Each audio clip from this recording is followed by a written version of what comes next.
जय Shri Radhe Krishna. I hope आप सब लोग बहुत अच्छे होंगे। चलिए भक्ति योग की चर्चा को आगे बढ़ाएंगे।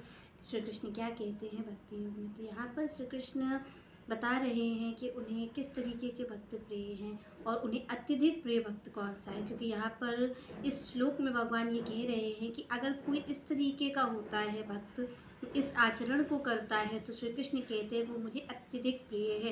क्योंकि भक्त तो यहाँ पर भगवान सारे ही हैं, उनके जितने हैं। क्योंकि यहाँ पर जो भी जीव है वो आप और हम जानते हैं कि वो भगवान का ही बनाया हुआ है, श्री कृष्ण का ही बनाया हुआ है। उसके बाद भी भगवान कहते हैं कि जो भक्त होते हैं, यहाँ पर भगवान 4 भक्तों का वर्णन करते हैं भगवत गीता में। पर यहाँ पर श्री कृष्ण कहते हैं जो मेरा प्रिय भक्त है वो कौन है, जो भक्ति योग का पालन करता है, जो भक्ति योग के विधि विधानों से चलता है।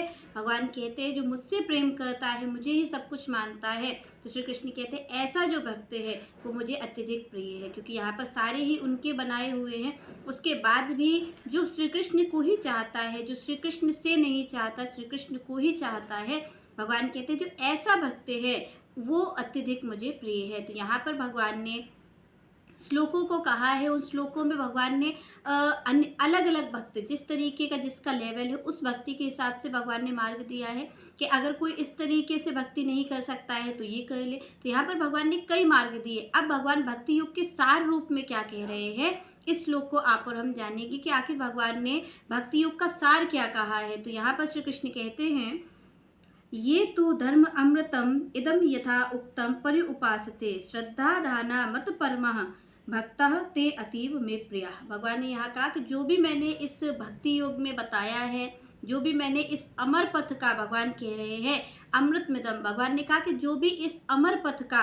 जो भक्ति योग है, इस अमर पथ का अनुसरण करता है, तो भगवान ने कहा कि वो निश्चित रूप से मेरी प्राप्ति करता है। और वही जो है जीव, वही जो भक्त है कि वो मुझे सबसे ज़्यादा प्रिय है। भगवान कहते हैं जो मेरे बताए हुए भक्ति योग के विधि विधानों पर चलता है। क्योंकि यहाँ पर भगवान ने कहा अमर पथ, यहाँ पर अमर पथ इसीलिए भगवान ने कहा कि आप और हम जो मनमुखी भक्ति करते हैं, मनमुखी चाल चलते हैं, उसको श्री कृष्ण कह रहे हैं कि ये जो मेरी कही हुई बातें हैं, चाहे आज श्री कृष्ण को गए हुए 5000 साल हो गए हैं, उसके बाद भी भगवान ने यहाँ पर कहा कि अमर पथ, ये जो अमर पथ है भक्ति का जो मैं बता रहा हूँ, तो ये अमर है। जिस तरीके से भगवान है वो परिवर्तनशील नहीं है, वो परिवर्तन नहीं होता है उनमें, वैसे ही भगवान का जो भक्ति योग बताया हुआ है, तो श्री कृष्ण कहते हैं उसमें भी कोई परिवर्तन नहीं होता, उसमें भी रंच मात्र परिवर्तन नहीं होता है।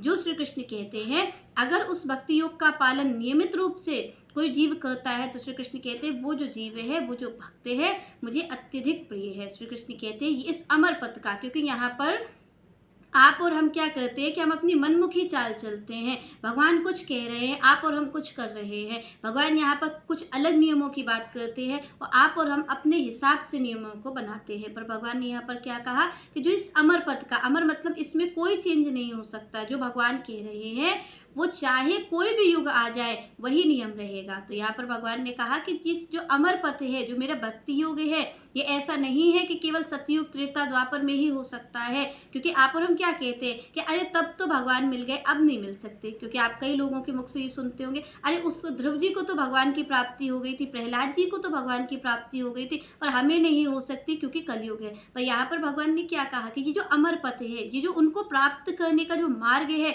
भगवान ने कहा ये अमर है, इसमें कोई भी चेंजमेंट नहीं हो सकता, इसमें कोई काल का प्रभाव नहीं होगा। इसमें आप और हम ये नहीं कह सकते कि कल ऐसा युग था तो भगवान की प्राप्ति हो गई। क्योंकि यहाँ पर भगवान कलयुग के जीव के लिए तो स्वयं मार्ग श्री कृष्ण ने दिया है कि किस तरीके से वो उनकी प्राप्ति को कर सकता है। और यहाँ पर श्री कृष्ण आगे क्या कहते हैं, श्री कृष्ण ने कहा ये तो धर्म अमृतमिदम यथा उक्तम पर्युपासते श्रद्धा मत परमः भक्तः ते अतीव में प्रिया। भगवान ने कहा कि जो मुझे ही सब कुछ मान करके, यहाँ पर श्री कृष्ण ने एक ही बार में कह दिया कि क्या करना है कि जो एकाग्र मन से मुझे ही सब कुछ मानता है, वो अपना लक्ष्य क्या मानता है, मुझे मानता है। वो अपना लक्ष्य ज्ञान को नहीं मानता, वो अपना लक्ष्य धन को नहीं मानता है, वो अपना लक्ष्य कोई प्रतिष्ठा को नहीं मानता है कि मुझे कोई लोक प्रतिष्ठा मिल जाए। क्योंकि आप और हम क्या करते हैं, आप और हमसे क्या कहा जाता है कि हम किसी भी मार्ग पे चल रहे हैं तो हमारा लक्ष्य निर्धारित होना जरूरी है। हमें ये पता होना चाहिए कि आखिर हमें प्राप्त क्या करना है,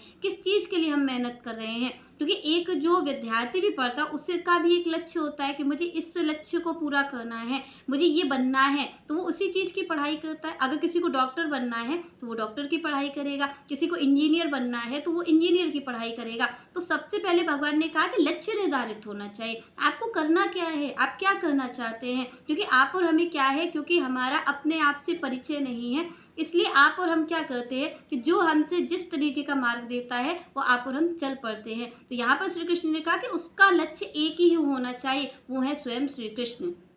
यहाँ पर उसे ज्ञान की इच्छा नहीं होनी चाहिए, यहाँ पर उसे धन लोभ की इच्छा नहीं होनी चाहिए। श्री कृष्ण कहते हैं कि उसे एक ही इच्छा होनी चाहिए, वो किसकी, श्री कृष्ण की इच्छा। भगवान यहाँ पर कहते हैं कि जो मुझे लक्ष्य मानता है, जो मुझे ही लक्ष्य मान करके तब अगर वो मेरी भक्ति करता है, तो श्री कृष्ण कहते हैं ऐसा जो भक्त है वो मुझे अत्यधिक प्रिय है। यहाँ पर सब जगह भगवान ने कहा कि ये भक्त मुझे प्रिय है, प्रिय है, पर यहाँ पर भक्ति योग के सार रूप श्री कृष्ण कहते हैं कि वो भक्त मुझे अत्यधिक प्रिय है जो मुझे ही लक्ष्य मानता है। तो आप और हम अपने पहले जीवन में ये देखें कि हमारा लक्ष्य क्या है, क्या हम श्री कृष्ण को अपना लक्ष्य मानते हैं। क्योंकि आप और हम अगर अपने मन के अंदर अपने भीतर झांक करके देखेंगे तो हमें पता चलेगा कि जिसको भगवान कहते हैं कि निर्मल मन जन सो मोहि पावा और मोहे कपट छल छिद्र न भावा। तो तब आपको हमें ये पता चलेगा कि हम कितने कपटी हैं, हमारा मन निर्मल क्यों नहीं है, क्योंकि हमारा लक्ष्य निर्धारित नहीं है। आप और हम भगवान से ही कहते हैं कि हमें धन की प्राप्ति नहीं करनी है, जबकि आप और हमें धन चाहिए है, उसके बाद भी हम भगवान से झूठ बोलते हैं। तो यही चीज़ भगवान कहते हैं कि ये कपट है।